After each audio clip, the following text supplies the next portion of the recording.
Halo Bapak Ibu sekalian, saya pemilik akun Instagram Tugas 7 Sekolah. Saat ini adalah masa liburan. Boleh dibilang liburan, boleh juga dibilang belajar dari rumah. Tapi realitanya seberapa efektif anak-anak kita belajar dari rumah, seberapa efektif anak kita belajar dari website di mana interaksinya hanya pasif sebagian besar ya. Jadi antara anak harus melihat atau belajar dari website dan itu memerlukan usaha atau energi yang lebih besar untuk anak kita memahami materi sekolah, apalagi kalau ditambah dengan tugas-tugas sekolah yang saat liburan seperti ini bukannya berkurang malah dibikin lebih stres gitu ya. Kenapa lebih stres? Karena tugasnya banyak banget dan sulit, dan yang lebih mencemaskan kita, tugas tersebut sebenarnya belum pernah diajarkan di sekolah. Jadi memaksa anak untuk aktif belajar, mencari sendiri. Kenyataannya tidak semua anak itu eh, bukannya malas ya, tapi tidak tahu dari mana dia harus mencari, eh, dari mana dia harus memulai belajar secara online tersebut. Anak-anak perlu pelatih seperti misalkan orang-orang atau kita lihat olahragawan terkenal Mike Tyson yang juara dunia super hebat tersebut perlu pelatih. Ronaldo perlu pelatih. Lionel Messi perlu pelatih. Artinya apa? Kita tidak bisa anak-anak kita tidak akan fokus belajar kalau dia harus juga mencarinya sendiri gitu. Memang bisa, tapi tidak akan efektif.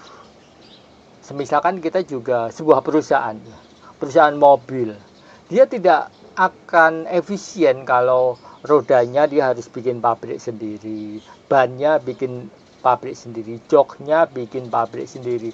Akhirnya apa? Dia lebih konsentrasinya lebih terpecah untuk hal-hal yang kecil yang sebetulnya bisa lebih mudah disubkonkan atau lebih mudah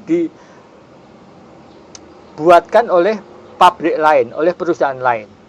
Jadi fokus dia lebih ke assembly mobilnya, dan itu hampir semua perusahaan mobil tidak ada yang membuat bannya sendiri, tidak ada yang membeli rodanya sendiri. Ada perusahaan-perusahaan yang lebih terkenal seperti Dunlop, Pirelli, Bridgestone, dan Goodyear juga lainnya lagi. Dan apabila dia membuat ban sendiri justru hasilnya akan menurun. Demikian juga dengan anak-anak kita. Kalau dia harus disibukkan hal-hal yang sebetulnya kurang penting bagi dia belajar, tugas dia belajar yang lebih fokus, itu akan apa? Membuat prestasinya menurun.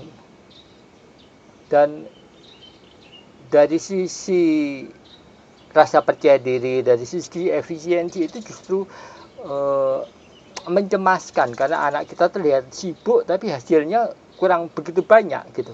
Akhirnya waktu di sekolah, kembali masuk sekolah dia stres. Waduh, selama belajar dari rumah ini hasilnya buruk sekali. Hasilnya dia justru merasa tertinggal dari teman-temannya. Saya dari tugas 7 sekolah menawarkan solusinya. Jadi kita bisa privat melalui online, melalui Google Meet, melalui WhatsApp, video call dan sebagainya, juga bisa melalui WA. Atau kalau memang terpaksa dengan persetujuan kita, saya bisa datang ke rumah Anda untuk memberikan les privatnya. Mengenai les privat ini, saya sudah mempunyai pengalaman yang cukup panjang ya. Di waktu dulu kuliah, saya selalu memberi les privat. Itu sebabnya ketika terjadi wabah corona itu saya berpikir ulang. Kenapa saya nggak berpikir membantu orang tua? Toh waktu dulu saya bekerja sebagai junior di Jakarta, malamnya sih juga tetap beri les privat. Matematika, fisika, kimia, matematika.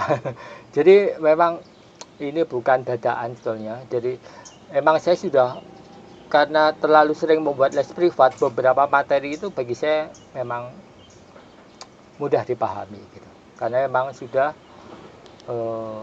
berpengalaman, berpraktek mulai dari kuliah sampai bekerja pun. Mungkin passion saya mengajar ya, jadi tapi kebetulan saya nggak jadi dosen karena saya seorang engineer, dan belajar bagi saya perlu mentor, perlu pelatih, di mana belajar yang efisien itu seperti apa. Bukan hanya soal teknis mengerjakannya, tapi dari sikap kita, dari cara kita belajar itu menentukan hasilnya nanti. Dan seringkali kita tidak tahu potensi talenta anak kita ya. Talenta anak kita itu saya lihat banyak talenta-talenta yang hebat itu terkubur karena apa? Karena rasa percaya dirinya turun, karena merasa tidak bisa berprestasi di sekolah. Bukan karena kurang pintar atau kurang rajin, tapi karena tidak tahu gitu.